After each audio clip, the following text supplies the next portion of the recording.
X. Fortune. I. ROTA the wheel. This card is attributed to the planet Jupiter, the greater fortune in astrology. It corresponds to the letter Kaf, which means the palm of the hand, in whose lines, according to another tradition, the fortune of the owner may be read. Kaf 2080 equals 100, Kof, Pisces. The initials KPH are those of T and Fa. It would be narrow to think of Jupiter as good fortune. He represents the element of luck, the incalculable factor. This card thus represents the universe in its aspect as a continual change of state. Above, the firmament of stars. These appear distorted in shape, although they are balanced, some being brilliant and some dark. From them, through the firmament, issue lightnings. They churn it into a mass of blue and violet blooms. In the midst of all this is suspended a wheel of 10 spokes, according to the number of the Sephiroth, and of the sphere of Malkuth, indicating governance of physical affairs.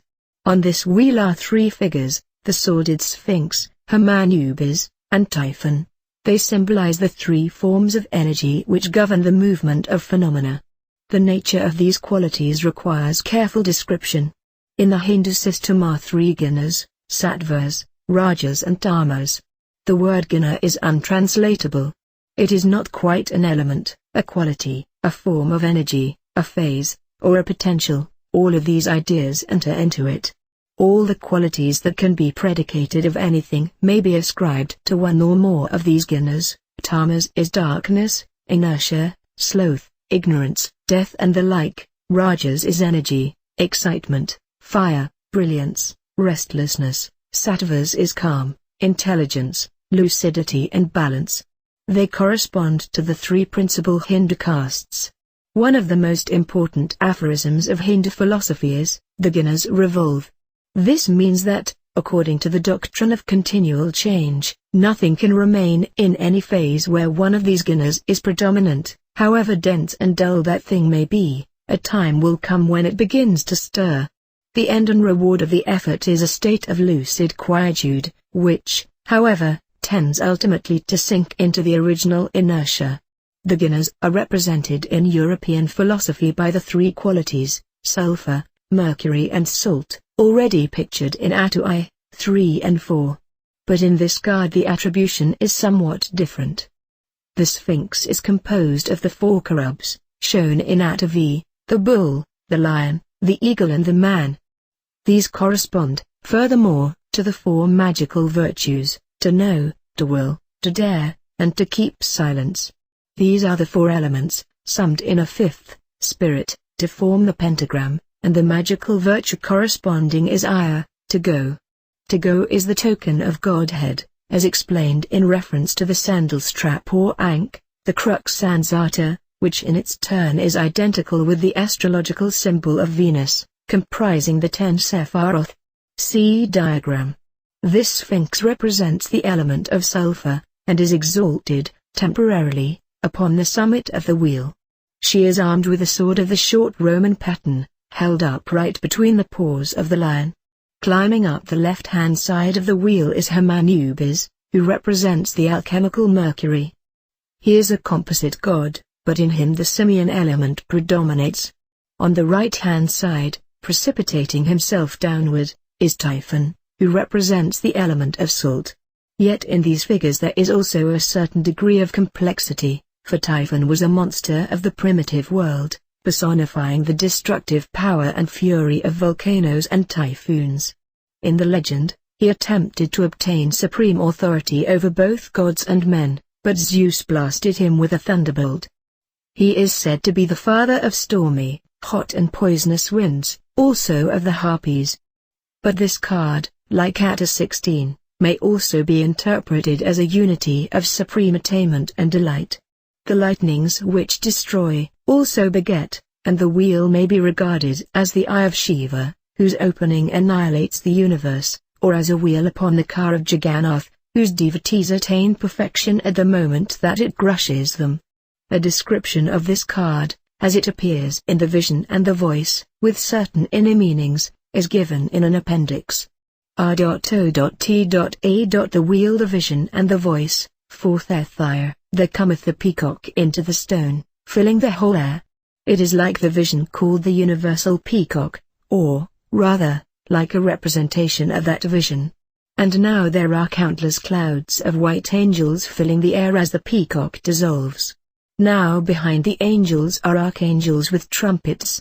These cause all things to appear at once, so that there is a tremendous confusion of images. And now I perceive that all these things are but veils of the wheel, for they all gather themselves into a wheel that spins with incredible velocity. It hath many colors, but all are thrilled with white light, so that they are transparent and luminous. This one wheel is 49 wheels, set at different angles, so that they compose a sphere. Each wheel has 49 spokes, and has 49 concentric tires at equal distances from the center. And wherever the rays from any two wheels meet, there is a blinding flash of glory. It must be understood that though so much detail is visible in the wheel, yet at the same time the impression is of a single, simple object. It seems that this wheel is being spun by a hand. Though the wheel fills the whole air, yet the hand is much bigger than the wheel. And though this vision is so great and splendid, yet there is no seriousness with it, or solemnity. It seems that the hand is spinning the wheel merely for pleasure. It would be better to say amusement. A voice comes, for he is a jocund and ruddy god, and his laughter is the vibration of all that exists, and the earthquakes of the soul. One is conscious of the whirring of the wheel thrilling one, like an electric discharge passing through one. Now I see the figures on the wheel, which have been interpreted as the sordid Sphinx, Hermanubis and Typhon. And that is wrong.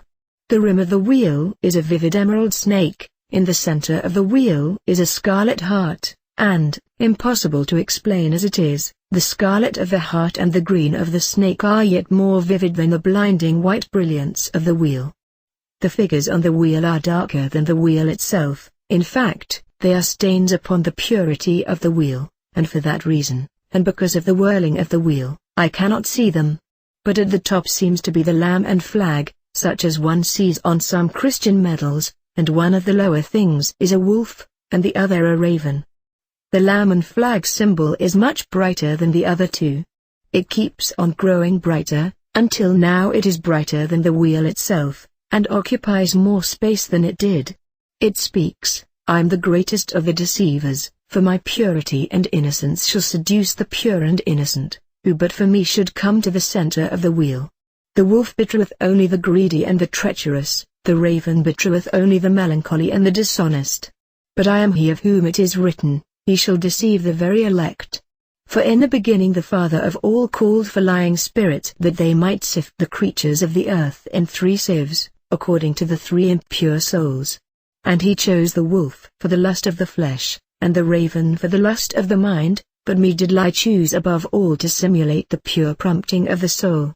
Them that are fallen a prey to the wolf and the raven I have not scathed, but them that have rejected me I have given over to the wrath of the raven and the wolf. And the jaws of the one have torn them, and the beak of the other has devoured the corpse. Therefore is my flag white, because I have left nothing upon the earth alive. I have feasted myself on the blood of the saints, but I am not suspected of men to be their enemy, for my fleece is white and warm, and my teeth are not the teeth of one that teareth flesh, and mine eyes are mild, and they know me not, the chief of the lying spirits that the Father of all sent forth from before his face in the beginning. His attribution is salt, the wolf Mercury, and the raven sulphur. Now the lamb grows small again, there is again nothing but the wheel, and the hand that whirleth it. And I said, by the word of power, double in the voice of the Master, by the word that is 7, and 1 in 7, and by the great and terrible word 210, I beseech thee, O my Lord, to grant me the vision of thy glory. And all the rays of the wheel stream out at me, and I am blasted and blinded with the light. I am caught up into the wheel. I am one with the wheel. I am greater than the wheel. In the midst of a myriad lightnings I stand, and I behold his face. I am thrown violently back onto the earth every second, so that I cannot quite concentrate. All one gets is a liquid flame of pale gold. But its radiant force keeps hurling me back. And I say, by the word and the will, by the penance and the prayer, let me behold thy face. I cannot explain this, there is confusion of personalities. I who speak to you, see what I tell you, but I, who see him, cannot communicate it to me, who speak to you. If one could gaze upon the sun at noon, that might be like the substance of him. But the light is without heat. It is the vision of Ut in the Upanishads. And from this vision have come all the legends of Bacchus and Krishna and Adonis. For the impression is of a youth dancing and making music. But you must understand that he is not doing that, for he is still. Even the hand that turns the wheel is not his hand, but only a hand energized by him. And now it is the dance of Shiva. I lie beneath his feet, his saint, his victim. My form is the form of the god Ta, in my essence, but the form of the god Seb is my form. And this is the reason of existence, that in this dance which is delight, there must be both the god and the adept. Also the earth herself is a saint, and the sun and the moon dance upon her, torturing her with delight.